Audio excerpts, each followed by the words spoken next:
Okay, so start करते हैं लोग क्लास।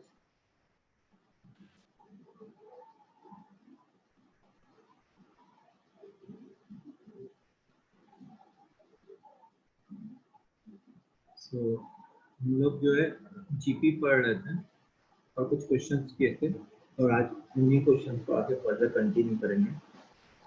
सो एक बार जल्दी से अगर मैं रिवाइज कर रहा हूँ तो sum of n terms of GP जो होता है वो होता है a into r raised to n minus 1 upon r minus 1. Sum of infinite decreasing GP जो होता है that is a upon 1 minus r. ठीक है, और फिर ऐसी वाली जीपी जिसके सारे टर्म्स कांस्टेंट है इसको n टर्म्स तक ऐड करो, इसका सम जो होता है वो होता है a into n. Sir nth term find करने के लिए a r raise to n minus one ना? nth टर्म ऑफ जीपी जो है a into r raised to n minus 1. Thank you sir. ठीक है, तो ये हमारे जीपी के कुछ फॉर्मूलेज होते हैं, कुछ क्वेश्चन भी हम लोगों ने किए थे और उन्हीं को हम लोग आगे बढ़ेंगे। सो आज का पहला क्वेश्चन लिखो।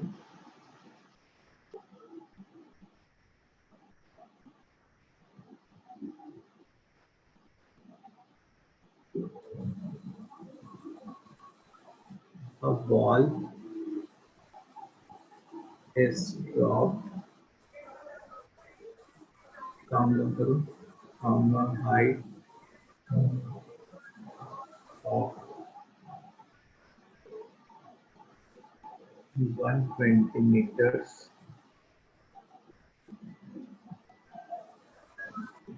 above the ground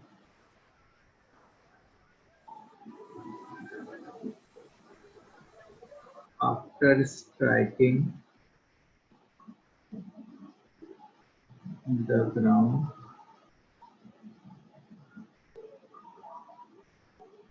it rebounds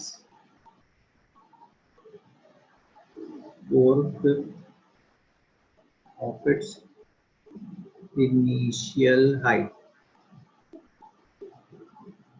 ठीक है, then find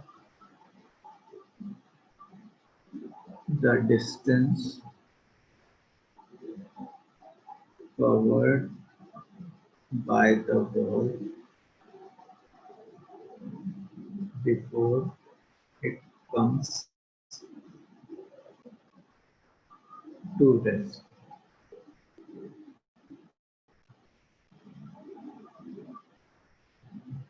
ठीक है, चलो इस क्वेश्चन को करो।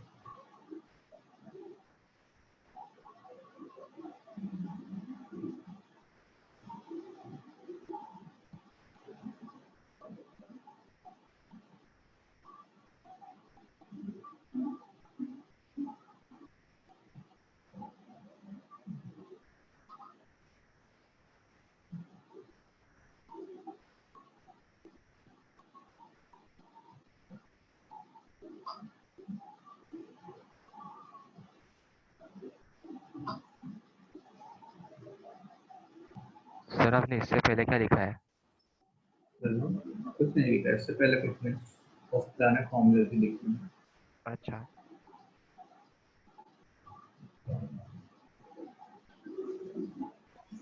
Sir 600 metre.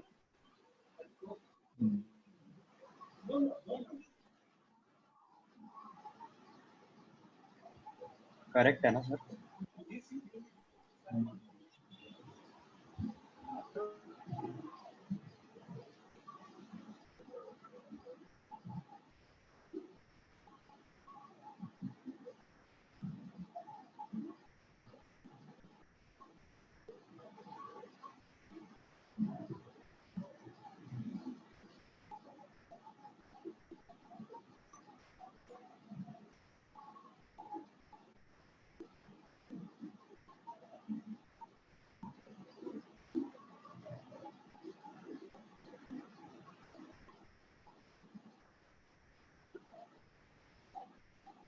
क्या है आदित्य? सर 600 600 नहीं है। सर 216 नहीं,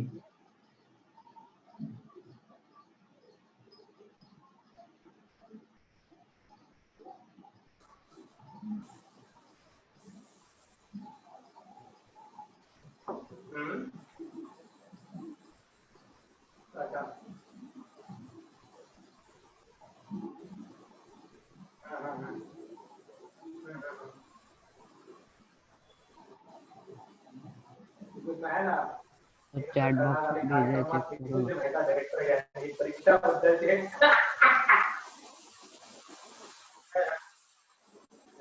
व्हाट आई थॉट ने एक्चुअली कॉल किया कि कहीं तूने तो नहीं शुरू किया, मतलब कैसा अपने क्लास रहेगा तो अपन उसको अलग तरीके से ले सकते हैं ना, लेकिन अगर दूसरे का क्योंकि अपना भी बिजनेस तो पता है चल रहा है, लेकिन शेयर बैकग्राउंड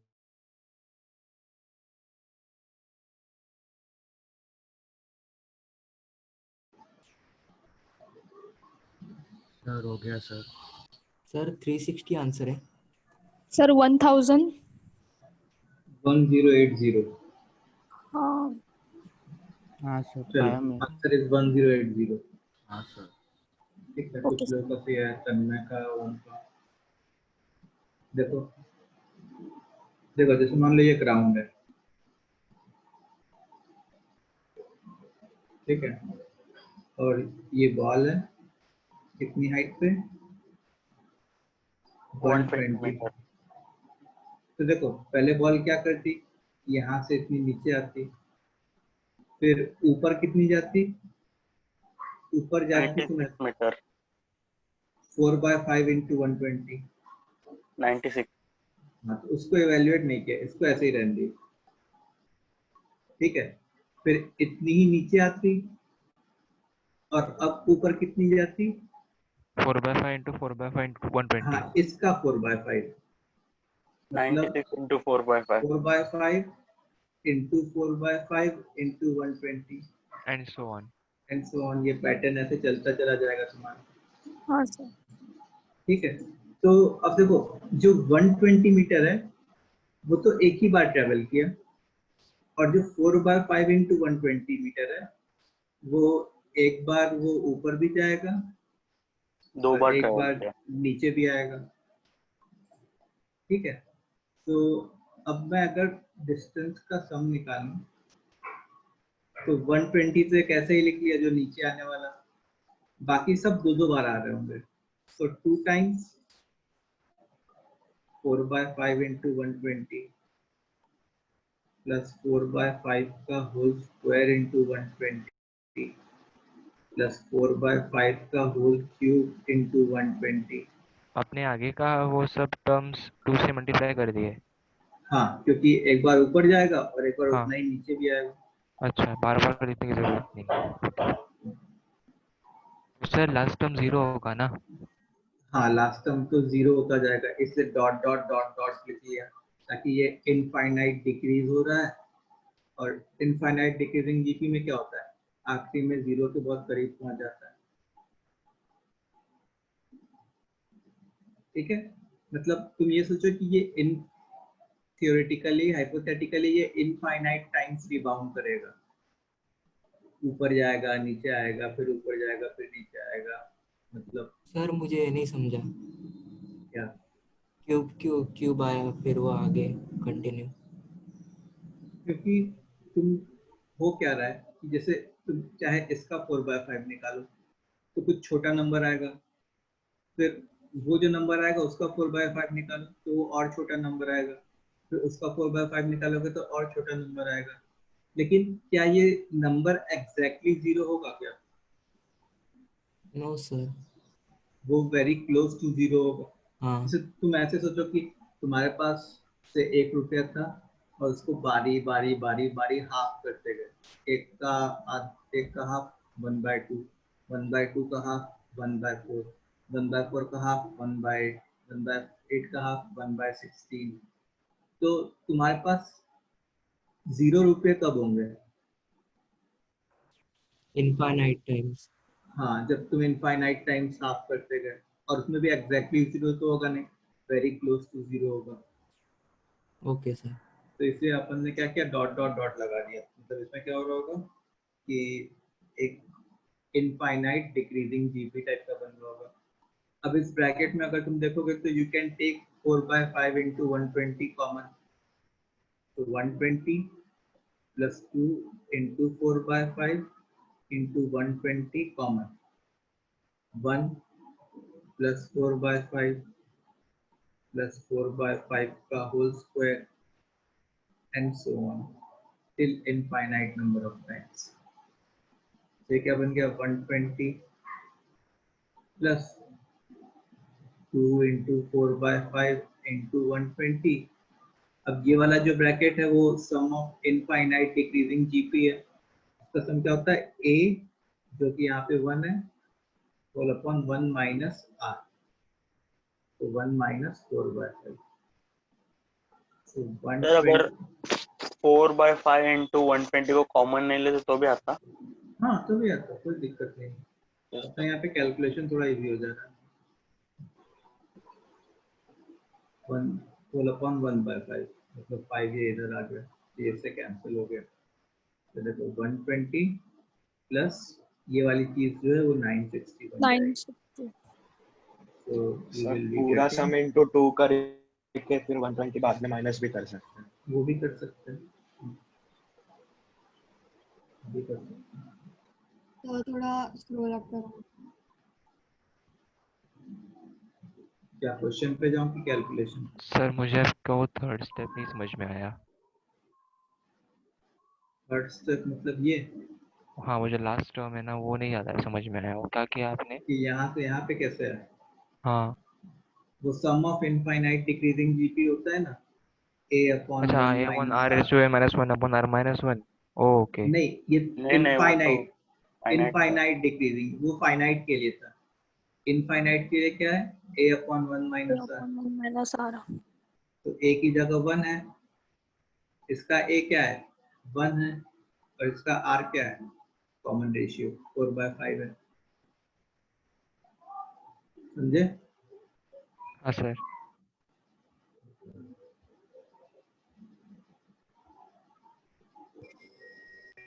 चलिए, तो सबको समझ में आ गया? एक बार चैट बॉक्स में कमेंट करो।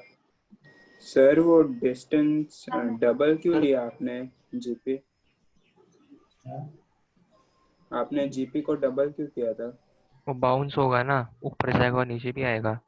हाँ, ये जो 2 टाइम्स किया वो इसलिए क्योंकि सर तो एक बार ऊपर वाले एक हाइट बार ऊपर गया कैलकुलेट हो गए और एक बार नीचे आया। 120 को अकेला इसलिए रखा क्योंकि 120 बस नीचे ही आ रहा है। Okay sir. फिर ऊपर जाने के लिए तो 4/5 into 120 दो बार हो रहा है ऊपर और इससे डबल हो गया। ऐसे सारे डबल हो रहे होते हैं एक्सेप्ट पहला वाला।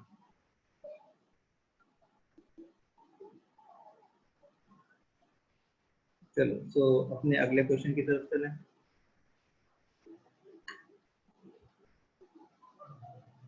नेक्स्ट क्वेश्चन देखो क्या है।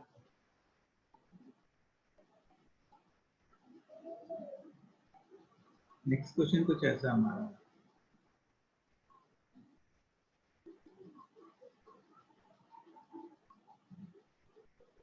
तो मान लो ये x एक्सिस है और ये y एक्सिस है। तो एक बंदा है जो जैसे मान लो ओरिजिन से स्टार्ट करता है, 1 यूनिट x एक्सिस के लॉन्ग चलता है, उसके बाद हाफ यूनिट ऊपर जाता है, फिर उसके बाद हाफ का आधा 1/4 यूनिट इधर आता है राइट हैंड साइड, उसके बाद 1/4 का आधा 1/8 यूनिट नीचे आता है, फिर 1/8 का आधा 1/16 यूनिट्स राइट जाता है, फिर इधर जो है 1/32 यूनिट्स ऊपर जाता है। ठीक है, तो ऐसे कर करके इसका धीरे धीरे डिस्टेंस ट्रेवल्ड कम हो रहा है, तुम देख रहे हो 1, फिर हाफ, फिर 1/4, फिर 1/8, 1/16, 1/32। तो ऐसे जाके एक समय ऐसा आएगा जहाँ पे डिस्टेंस ट्रेवल्ड बहुत ही नेग्लिजिबल हो जाएगा। जैसे मान लो इस पॉइंट पे, ये पॉइंट पी हो गया, जहाँ पे अल्टीमेटली जाके वो पार्टिकल रुक जाएगा एक तरीके से। ठीक है, तो find coordinate of that point where particle becomes stationary। तो पर जीरो तो कभी होगा ही नहीं ना। हाँ, मतलब अप्रोक्सीमेटली स्टेशनरी होगा।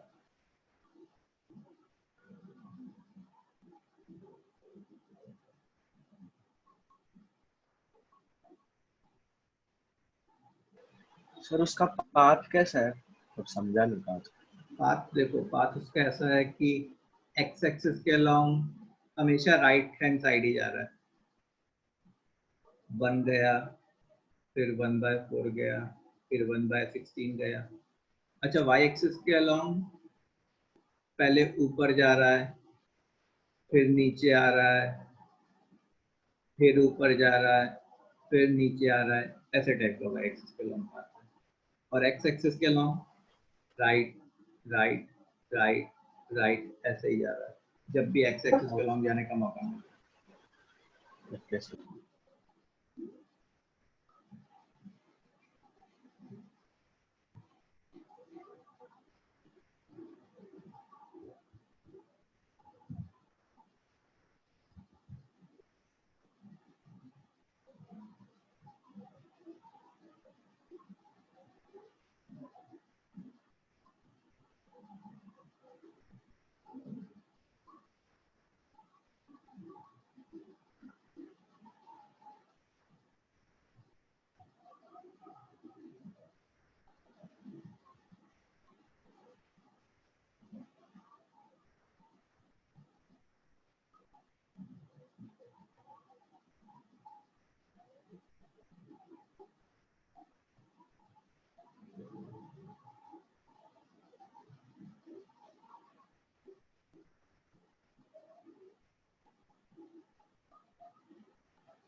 सर हो गया।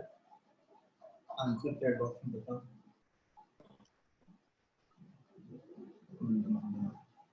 थोड़ा सा गलती, तुमने ही बोला, तुमने ही नहीं बोला। मैं थोड़ा सा रॉन्ग हूँ।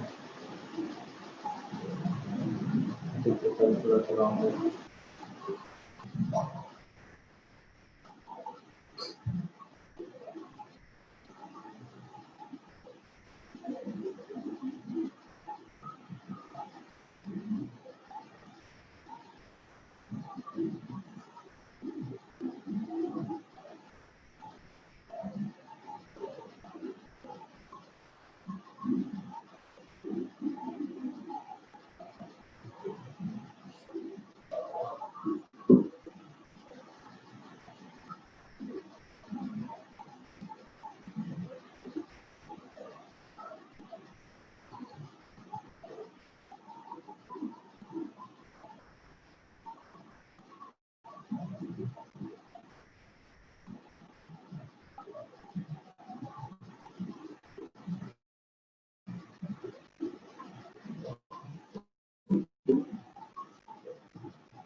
क्या आया तुम्हारा आंसर बताओ, चैट बॉक्स में बताओ आंसर।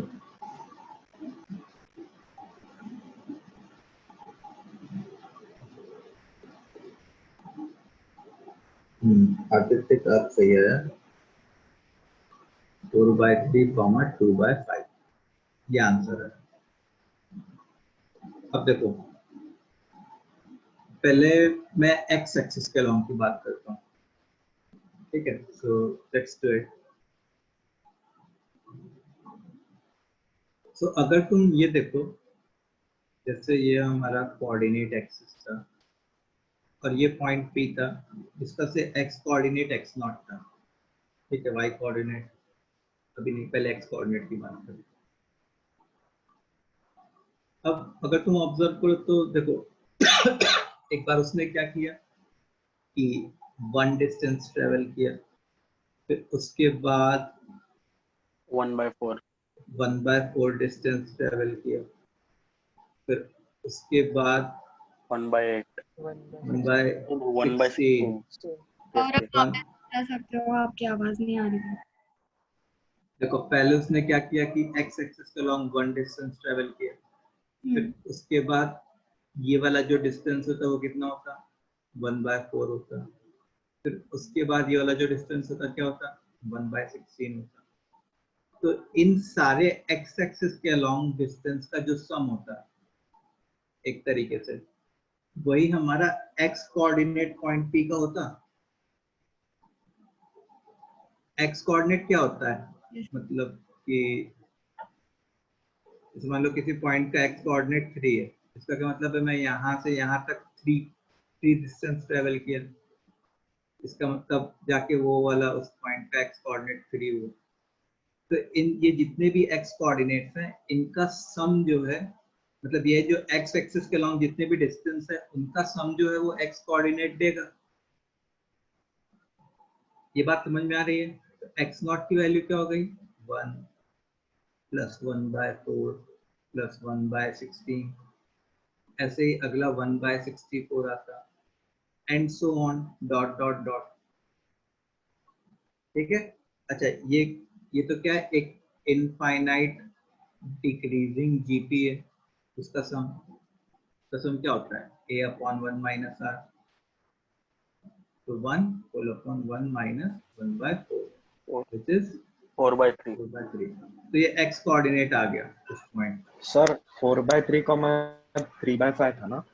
नहीं, 4/3 2/5। 2/3 हाँ 2/5 वही 2/5। ठीक है, अब देखो y कोऑर्डिनेट में थोड़ा सा उल्टा हो रहा है। y कोऑर्डिनेट में क्या हो रहा है कि वो पहले हाफ डिस्टेंस ऊपर जा रहा है, फिर नीचे आ रहा है। एक मिनट, साइंस के साथ आएगा ना? हाँ फिर 1/8 यूनिट नीचे आएगा, माइनस आएगा। तो हाफ यूनिट ऊपर गया, फिर 1/8 यूनिट नीचे आया, मतलब -1/8, फिर उसके बाद 1/32 यूनिट्स ऊपर जाता तो -1/32, एंड ऐसे प्लस माइनस वाला जीपी बन रहा होता है। अच्छा, इस जीपी का जो सम है, इसका a जो है हाफ है और इसका r जो है -1/4। तो इसका अगर तुम सम लिखते a/1 - r अगर, तो half whole upon 1 minus of -1/4, this will eventually become 2/5। Ultimately क्या बन जाएगा ये, 2/5। समझ में आया कैसे हुआ? कोई है क्या हुआ? हाँ सर। वेटिंग लिस्ट में तो मैंने जो श्रावणी नहीं था तो एंटर कर दिया। श्रावणी तुम एंटर हो गया ना?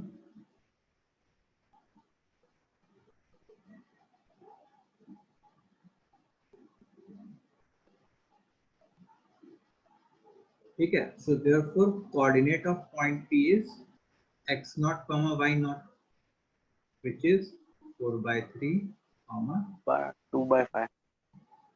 और यही हमारा आंसर है। सर टोटल डिस्टेंस निकाल के डिस्टेंस फॉर्मूला से नहीं कर सकते थे? टोटल डिस्टेंस निकाल के नहीं, हम लोग को तो x और y कोऑर्डिनेट फाइंड करना है ना, तो टोटल डिस्टेंस निकालते तो उससे तो ये आता कि यहाँ से यहाँ तक पहुँचने में कितना डिस्टेंस आपने ट्रेवल किया। अरे हाँ ठीक है सर। हाँ ठीक है, ऐसे हाँ। मतलब horizontal plus vertical plus horizontal plus vertical ऐसे। ठीक है सर। ठीक है, सो सबको समझ में आ गया? एक बार जल्दी से चैट बॉक्स में बताओ।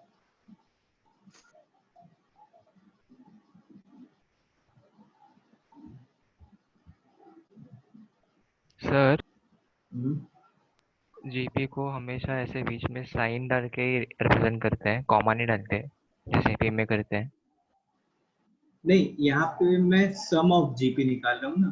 देखो, अच्छा जीपी तो एक तरीके से क्या है, इसको देखो अगर तुम, तो जीपी तो इसकी ये है 1 1 1, 1,1/4 1/60 लेकिन 1/64। सम निकालना है तो इनके बीच में प्लस साइन लगाना पड़ेगा ना। अच्छा अच्छा, तो एक्स नॉट और वाई नॉट उसका सम है। हाँ हाँ, एक्स नॉट ओके मतलब जो 4/3 आया वो इन सब का सम है। ओके ओके, समझ गया सर। चलो, तो मेरे को तो समझ में आ गया है। अपने नेक्स्ट क्वेश्चन की तरफ बढ़ेंगे। तो द नेक्स्ट क्वेश्चन इज, देखो जरा,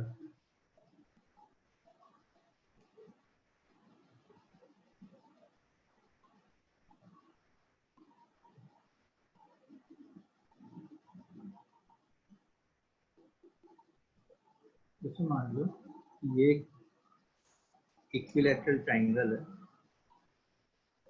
ठीक है, इसका साइड लेंथ 4 यूनिट है,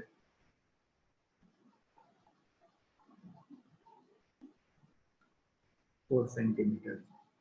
अब क्या किया हम लोग ने, इनके मिड पॉइंट्स को ज्वाइन करके एक और ट्राइंगल बनाया। उसके ये मिडपॉइंट ज्वाइन वाला, करके एक और ट्रायंगल बनाया। फिर हाँ, फिर रेड वाले के मिड पॉइंट्स को ज्वाइन करके अपन ने एक और ट्राइंगल बनाया। And so on. हाँ, सिमिलरली ब्लैक वाले के मिड पॉइंट्स को ज्वाइन करके एक और ट्राइंगल बनाया। ऐसे बनता चला जाएगा, बनता चला जाएगा, ऐसे बहुत सारे ट्राइंगल्स बनते जाएंगे। ठीक है, तो क्वेश्चन क्या है, find sum of perimeters of all such triangles. Find sum of perimeters of all such triangles.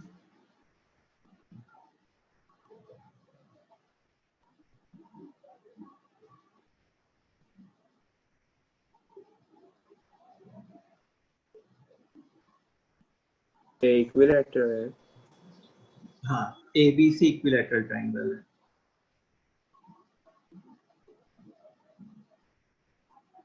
Perimeter का फॉर्मूला क्या था ट्रायंगल के? 3 इंटू साइड इक्विलेटरल है। इक्विलैटरल है ना। अच्छा, अंदर का भी इक्विलैटरल है। हाँ, हाँ अंदर का इक्विलेटरल बनेगा। तो वो इक्विलैटरल ही बनेगा ना। हाँ वो भी। अंदर का भी इक्विलैटरल ही बनेगा।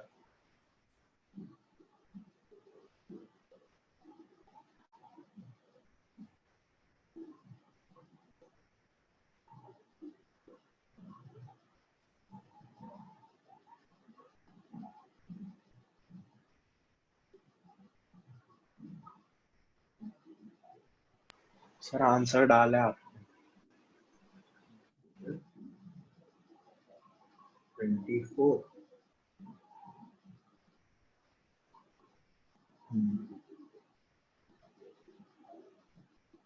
24 स्क्वायर सेंटीमीटर नहीं, 12 सेंटीमीटर होगा। हाँ वही सर, गलती से। तो इजी क्वेश्चन है ये।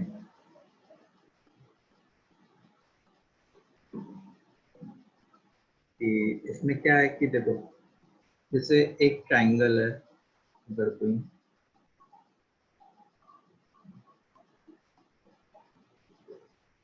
तो उसके मिड पॉइंट्स को ज्वाइन करने वाला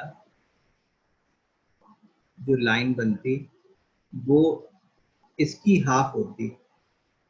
ये एक मिड पॉइंट थ्योरम होता अच्छा, है, मिड पॉइंट हाँ यस सर। 9 10 याद के नहीं कहीं था पढ़ते सर। हैं। ये इसका हाफ होता है, तो ये a/2। सिमिलरली इन दोनों के मिड पॉइंट्स ज्वाइन करने का ये इसका हाफ होता, तो ये अगेन a/2, फिर ये अगेन a/2। ठीक है, तो देखो ट्राइंगल 1, अगर मैं उनके साइड की बात करूं, तो ट्राइंगल 1 की साइड 4 है, ट्राइंगल 2 की साइड 2 हो जाती, ऐसे ही ट्राइंगल 3 की साइड 1 हो जाती, ट्राइंगल 4 की साइड 1/2 हो जाती, हाफ हो रही है 1/4. सो सम ऑफ पेरीमीटर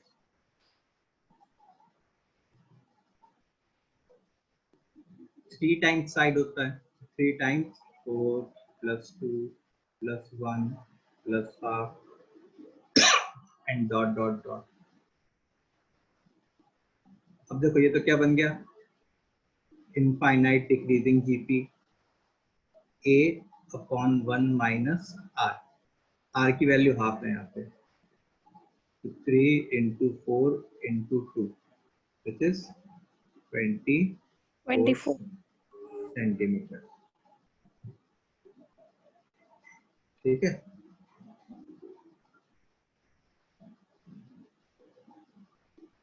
समझ में आ गई बात सबको? सर मुझे ये नहीं समझा कि मतलब इनफाइनाइट होके भी हमें होल नंबर में आंसर कैसे आता है? तो नहीं, approx है ना? ये अप्रॉक्स वैल्यू है, ये जो इसकी वैल्यू है वो अप्रॉक्स वैल्यू है। तो मैंने जो सिखाया था वो लास्ट क्लास में डिराइव भी कराया था कि सम ऑफ इनफाइनाइट डिक्रीजिंग जीपी जो होता है वो यस सर, वो A/1 - R होता है। तो ये अप्रॉक्सीमेट वैल्यू होती है, कभी भी इनफाइनाइट नंबर ऑफ टर्म्स के सीरीज की तुम एग्जैक्ट वैल्यू निकाल नहीं पाओगे। ठीक है, ओके सर। Hello sir. हाँ सर संडे को यूनिट टेस्ट है या नहीं? यूनिट टेस्ट देखो हमारा नहीं है वो, सर वो कॉलेज का है। उनका है ना। कॉलेज। अच्छा हाँ वो कॉलेज हाँ सर, टेस्ट। वो डाल के डिलीट कर देते इसलिए कंफ्यूज हो गया था। वो उनके लिए जो लोग इंटीग्रेटेड के स्टूडेंट्स हैं उनका ओके सर। कॉलेज। चलो अब आप बारी आती है एक नए टॉपिक की, ज्योमेट्रिक मीन। मीन। ठीक है, ज्योमेट्रिक मीन, जीएम। ठीक है, सो जैसे मान लो कि जैसे अरिथमेटिक मीन होता था वैसे ही ज्योमेट्रिक मीन भी होता है।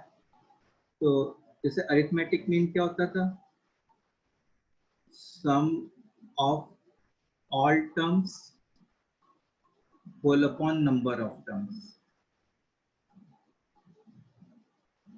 ठीक है, अच्छा वैसे ही एक ज्योमेट्रिक मीन का डेफिनेशन होता है, तो late A1 A2 A3 and so on till an are any n numbers, then geometric mean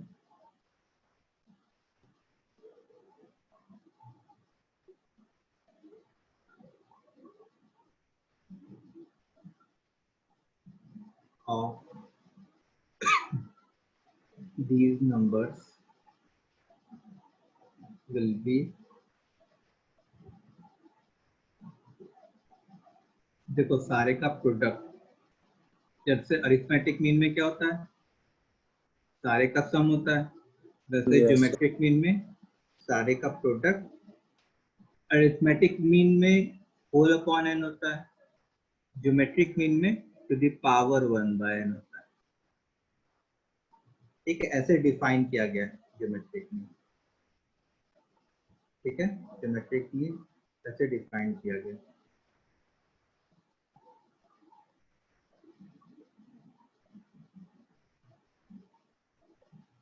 ठीक है, इतना समझ में आया? जैसे फॉर एग्जांपल सर एक इक्वेशन था, GM is always smaller than or equal to AM। हाँ तो वो अभी कैसे है? वो AM JM इनइक्वालिटी होगी। हाँ वो AMJM इनइक्वालिटी होगी, वो हम लोग पढ़ेंगे अभी, आगे पढ़ने वाले हैं। मतलब इस चैप्टर के एंड में एक तरीके से AMJM इनइक्वालिटी। हाँ तो मैं क्या बोल रहा था, जैसे मान लो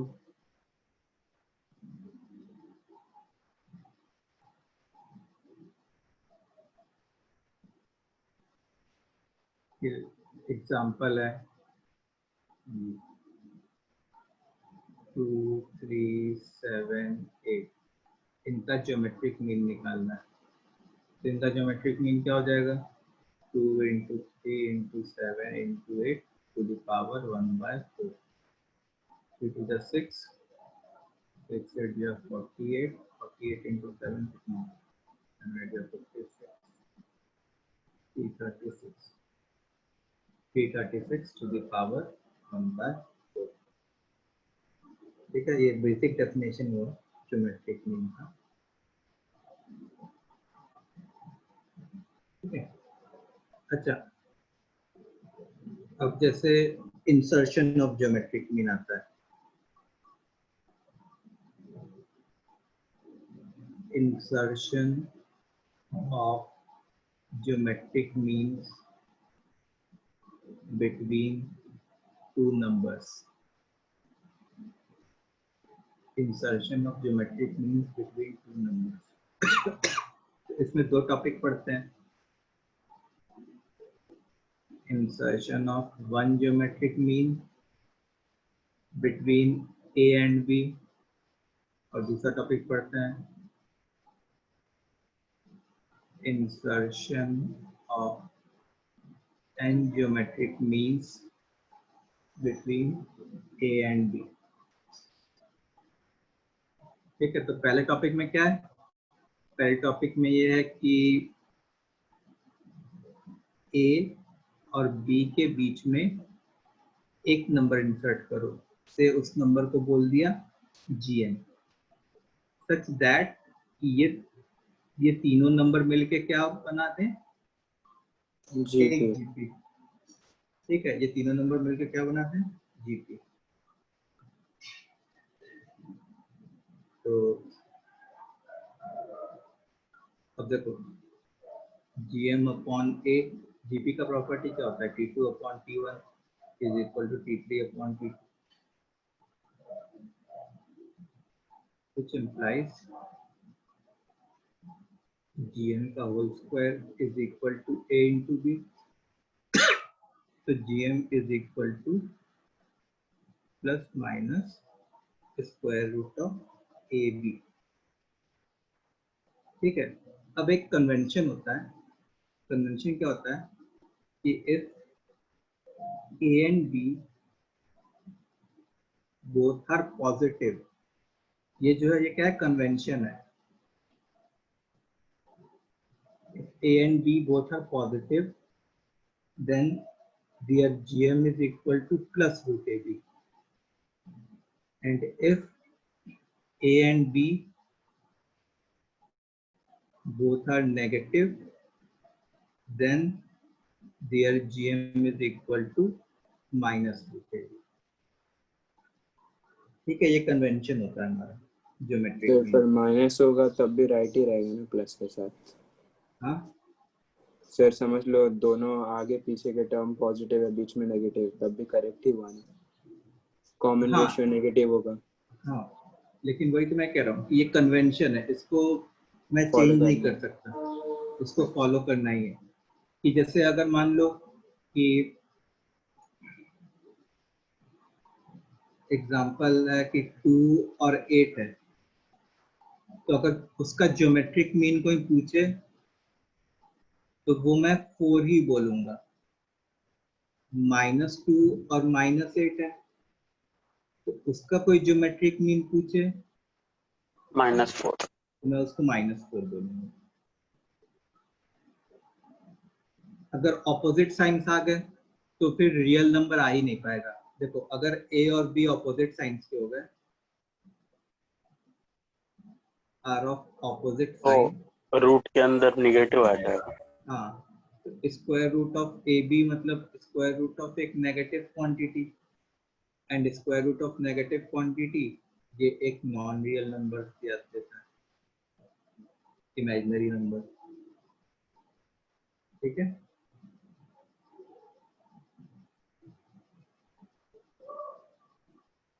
सो इतना समझ में आ गया? Yes sir. Yes, sir. चलो, तो अब ये तो हम लोग ने क्या सीखा कि insertion of one geometric mean between a and B.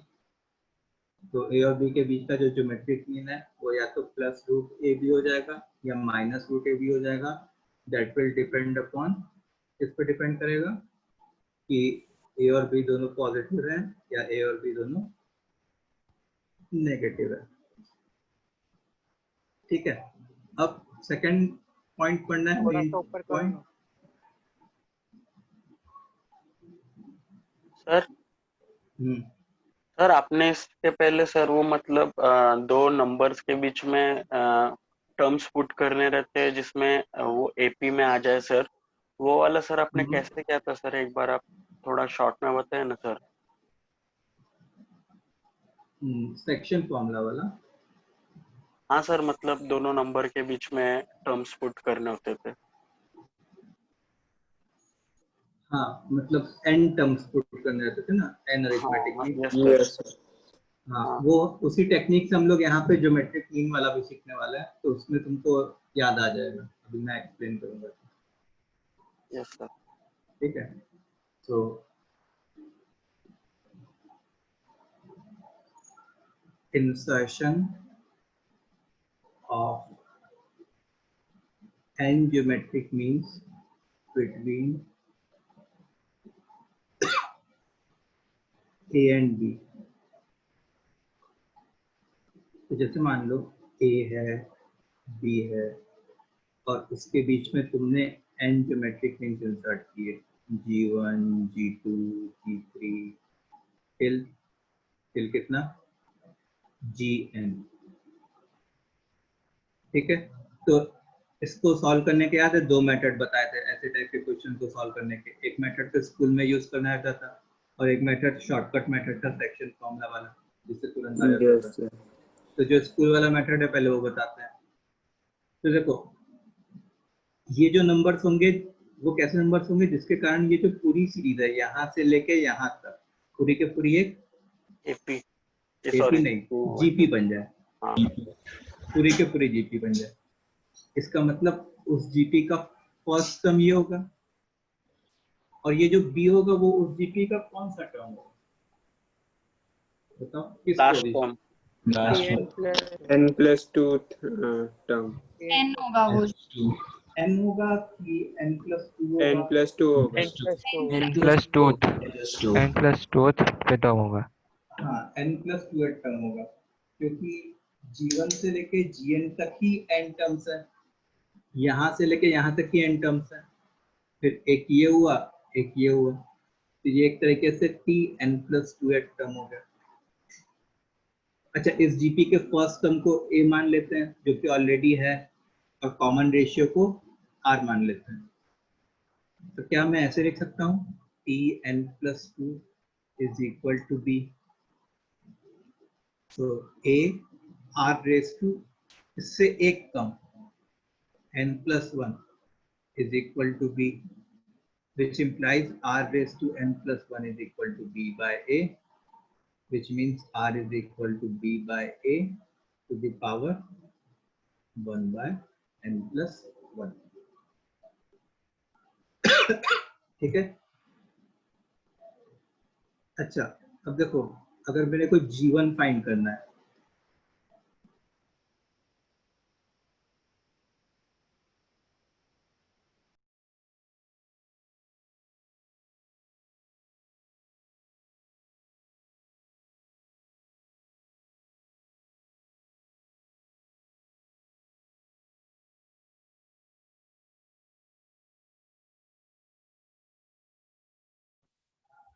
Sir hello sir hang हो गया शायद। हेलो सर का आवाज नहीं आ रहा। हैंग हो गया शायद।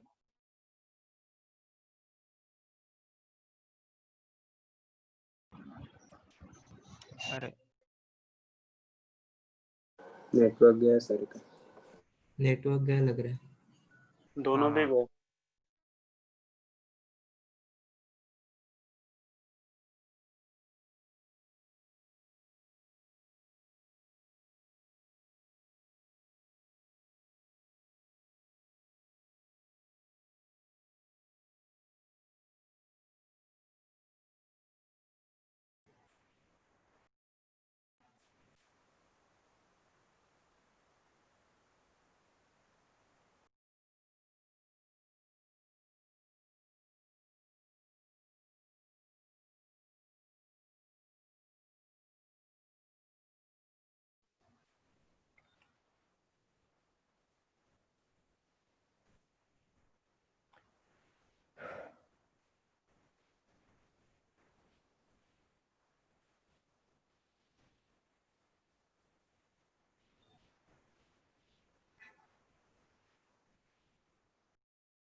चलो सो कंटिन्यू किया जाए।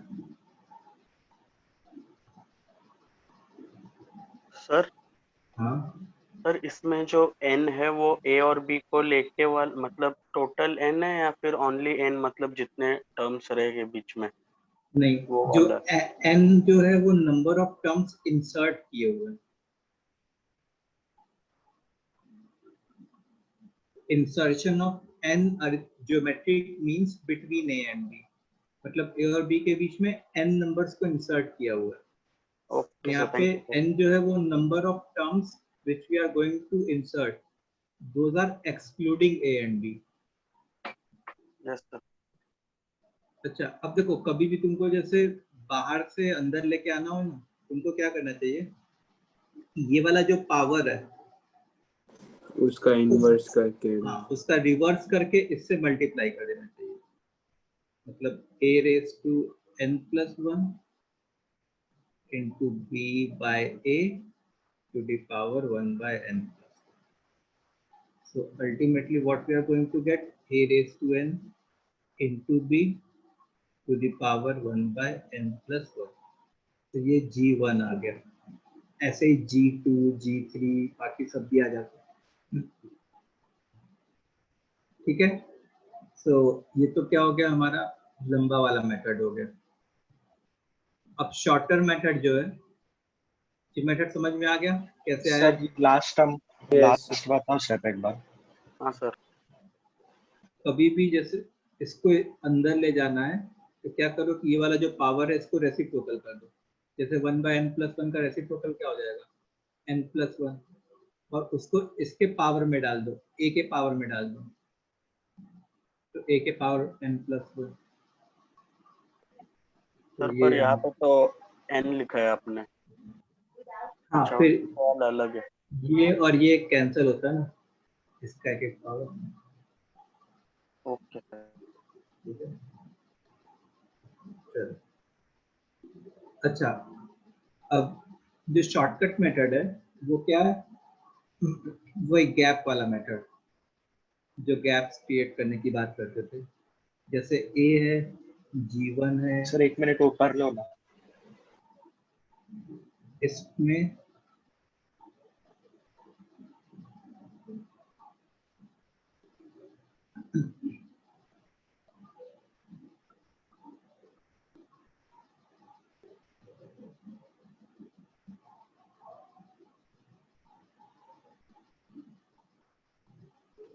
सर ये नहीं समझा मुझे, a raised to n plus 1 by b by कैसे हुआ? अगर कभी भी जैसे इसके अंदर लेके आना है तुमको, तो तुम क्या करो, ये जो पावर है इसका रेसिप्रोकल कर दो और a के पावर के साथ मल्टीप्लाई कर दो। तो a का पावर 1 था और इसका रेसिप्रोकल क्या था, n प्लस 1। तो ये मल्टीप्लाई होके a raise to n plus 1 गया। जब ये अंदर जाएगा तो ये a raise to n plus 1 की तरह दिखेगा।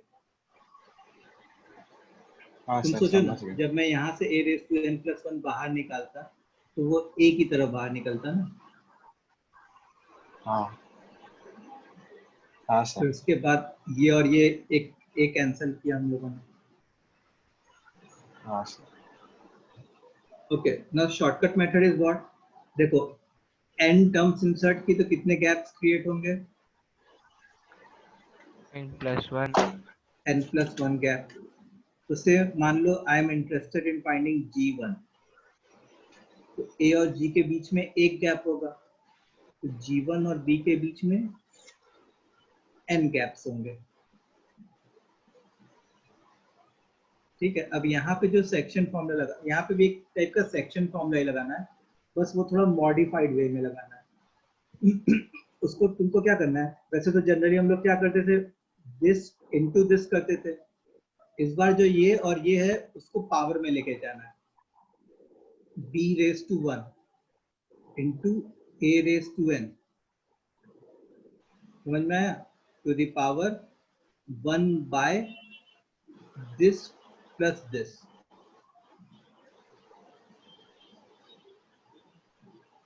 तो ये बन गया, देखो a raise to n into b to the power 1 by n plus 1। Explain करो ना।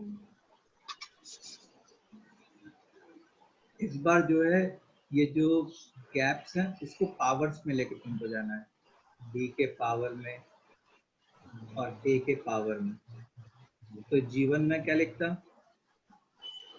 a के पावर में n गया, b के पावर में 1 गया, टू द पावर।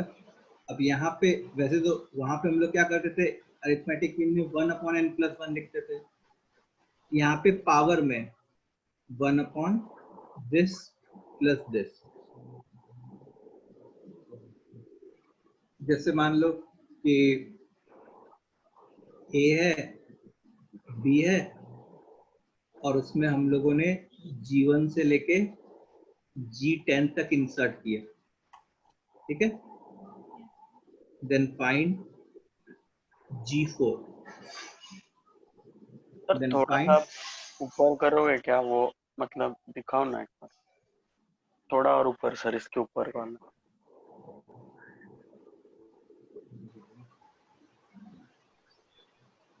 बस सर यहाँ पे, एक मिनट सर।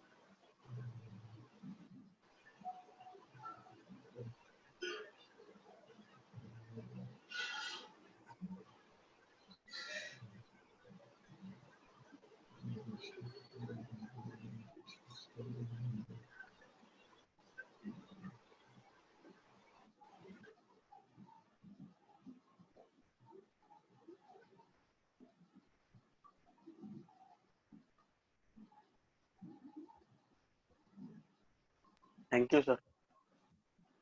ओके। सो अब देखो, जैसे a और b के बीच में 10 टर्म्स इंसर्ट किए, तो गैप्स कितने बनते, 11। और मेरे को G4 फाइंड करना है, जैसे मान लो a लिख लो, G4 लिख लो, b लिख लो। तो a और G4 के बीच में 4 गैप्स, हाँ, और टोटल 11 गैप्स करना है। इसका मतलब यहाँ पे कितने गैप्स होंगे, 7। तो G4 मैं कैसे लिखूंगा, इसको इसके पावर में लेके चले जाओ, a⁻7, इसको इसके पावर में लेके चले जाओ, into b⁻4 to the power 1/this plus this. 4 + 7 is 11। तो आपने अभी वो 7 क्यों लिया, क्योंकि G4 और G10 के B के बीच में 7 टर्म्स है इसलिए। क्योंकि टोटल 11 गैप्स हमको कंप्लीट करने हैं। अब अच्छा A और अच्छा, G4 के बीच में 4 गैप्स हैं, तो ओके जब ओके, 7 लूंगा तभी ना 11 गैप्स बनेंगे। ठीक है ठीक है ठीक, समझ गया। ठीक है, सो ये सबको क्लियर है, एक बार जल्दी जल्दी बता दूं चैट बॉक्स में। हाँ सर। Yes sir. सर एक मिनट ऊपर का दिखाओ ना। सर अगर हमें पूछा कि कॉमन रेशो निकालना है तो फिर हमको कौन सा यूज करना है, मतलब ऐसे 11 टर्म्स पुट करके उनका कॉमन रेशो क्या होगा, फिर कौन सा वाला यूज करना है। तो फिर तुम ये जो मेन मेथड है वो यूज कर लो, स्कूल वाला। यहाँ से कॉमन रेशियो तुम्हारा डायरेक्ट आएगा। हो गया सर। ओके, सो इसे मान लो एक क्वेश्चन है, if 8 geometric means are inserted between 2 and 1024, then find G6.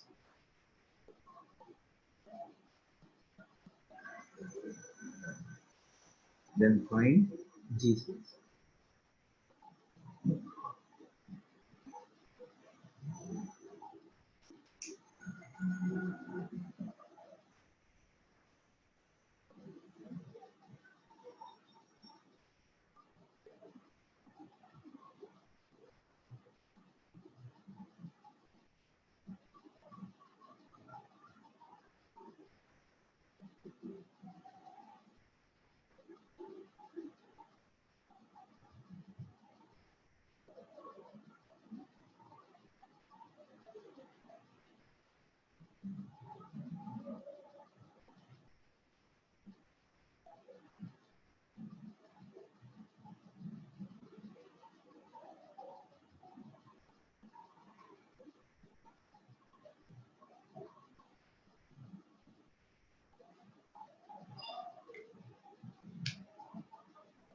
हो गया सर। हो गया? क्या है बताओ। सर बहुत बड़ा सा अजीब सा नंबर है। ठीक 2 है, raise to 2 into 1024 raise to 6 whole का पावर 1/8। 1/8 की 1/9? 1/9 आएगा ना? 1/9 सर। सॉरी 1/9। इसमें जो 1024 है ना, उसके 2 को उसको 2 के पावर में एक्सप्रेस करो। सर तो भी कंप्लीटली डिसॉल्व नहीं हो रहा है। सब हो जाएगा। देखो 2 है और 1024 है, क्योंकि 8 ज्योमेट्रिक मीन्स इंसर्ट किए, 2 मतलब to the power 10 होगा ना 1/4। 9 गैप्स होंगे। हाँ, तो नाउ से we are interested in G6, तो ये 6 गैप्स और ये 2 गैप 3 गैप्स, 3 गैप। सो अब देखो तुम 1024 को ना 2 raised to 10 भी लिख सकते हो। 2 raised to 7 है क्या? G6 क्या होता है? 2 raised to 3 into 2 raised to 10 whole raised to 6 to the power 1 by this plus this, 6 plus 3 9। ठीक है, तो ये क्या बन गया? देखो 2 raised to 2 raised to 63 बन 7 जाएगा। आता है। हाँ, to the power 1/9, मतलब 2 raised to 7, और 2 raised to 7 कितना होता है? 128। सर आपने 2 रेस टू 3 के बाद 2 रेस टू क्या किया सर? वो 2 raised to 10 raised to 6 को ऐसे लिख दिया 2 raised to 3 into 2 raised to 60, फिर पावर सेट कर दिया 2 raised to 63।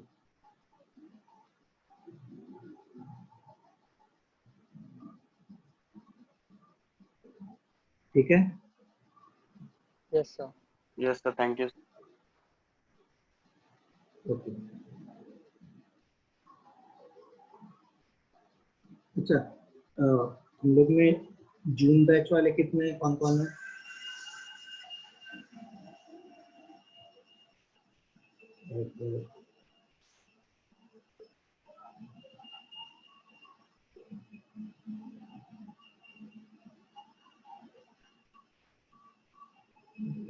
ठीक है, ठीक है। हम लोग को अभी लॉग पढ़ना बाकी है, तो तुम लोग ये क्वेश्चंस, ये वाला क्वेश्चन थोड़ा अभी रोक सकते हो, मतलब अवॉइड कर सकते हो। बाकी लोग देखो, if A1 A2 A3 till AN are in GP, ठीक है, prove that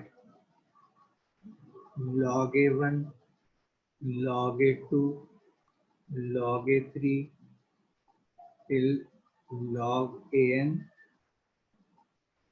are in AP। ठीक है,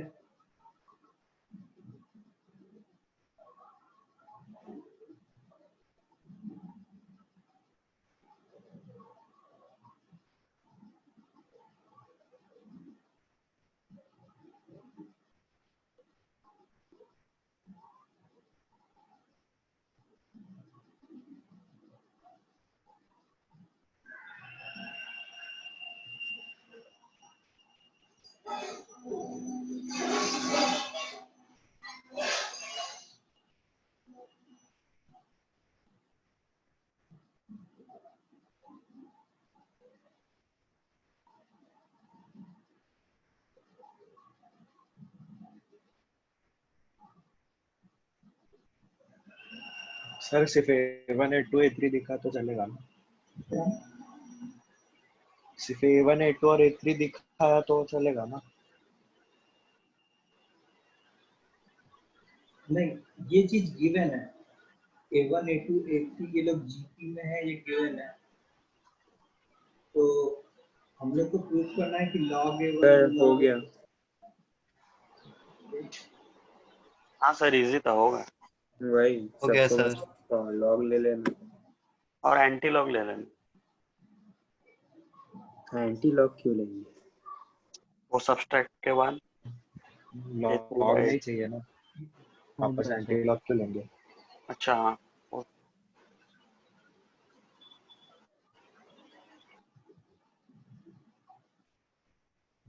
अच्छा देखो A1 A2 A3 till AN अगर GP में है,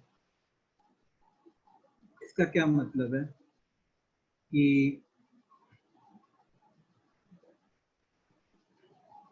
A2 upon A1, A3 upon A2, A4 upon अभी सिर्फ A3, लॉग लेना था। ये सारे के सारे इक्वल होते। मान लो इसका ये किसके इक्वल होते? R के बराबर, मतलब जो उस GP का कॉमन रेशियो होता है। अब देखो जैसे मान लो मैंने log A ये वाली सीरीज ली, log A1, log A2, log A3 and so on, ये वाली सीरीज ली। अब अगर मैं T2 माइनस T1 निकालूं तो वो क्या बनेगा? log A2 minus log A1, A2 और by A1 log की प्रॉपर्टी की वजह से A2 by डिवीजन A1 और A2 by A1 हमको क्या पता है? R के बराबर, तो log R हो गया। ऐसे ही मैं T3 माइनस T2 निकालता ना, तो वो log A3 minus log A2 आता, मतलब log of A3 by A2 आ जाता, और A3 by A2 क्या हो जाता? अगेन वो R के बराबर हो जाता, तो वो log R हो गया। तो therefore इस वाली सीरीज में can we say T2 minus T1 is equal to T3 minus T2 and so on. ये वाला पैटर्न चल रहा है, और ये वाला पैटर्न किसको बताता है? कैसी सीरीज की प्रॉपर्टी होती है? AP। therefore log A1 log A2, common difference 0 होगा? नहीं, R in AP, log R होगा। कॉमन डिफरेंस log R होगा, 0 नहीं होगा।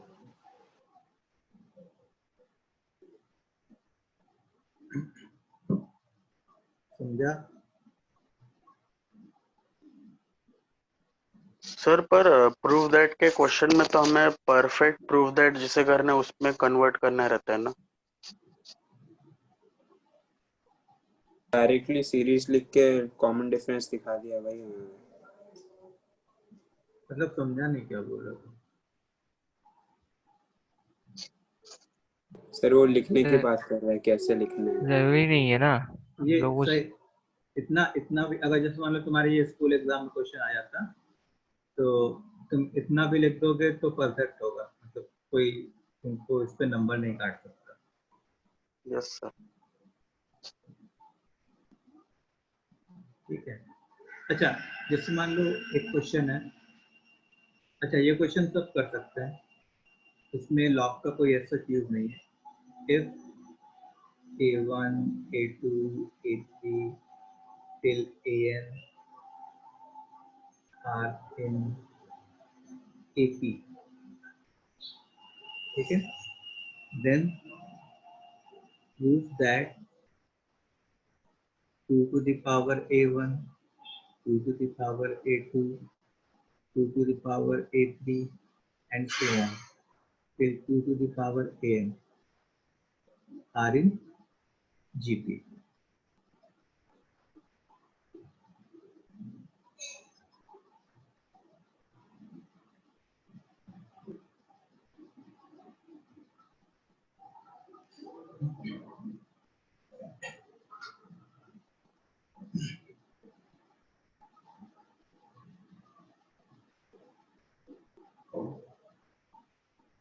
हो गया सर।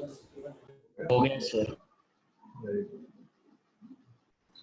ये वाला भी बहुत इजी था। तो मतलब इसको हम लोग को ना एज अ रिजल्ट याद करके रखना, ठीक है। तो अगर ये लोग एपी में, तो 2 to the power d इनका कॉमन रेशियो। तो इसका मतलब a2 minus a1, a3 minus a2 and so on, ये लोग इक्वल होंगे और किसके इक्वल होंगे? D. D.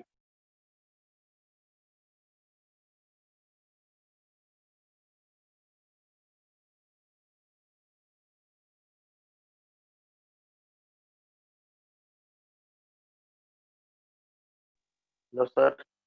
Hello sir. Sir फिर से लगता है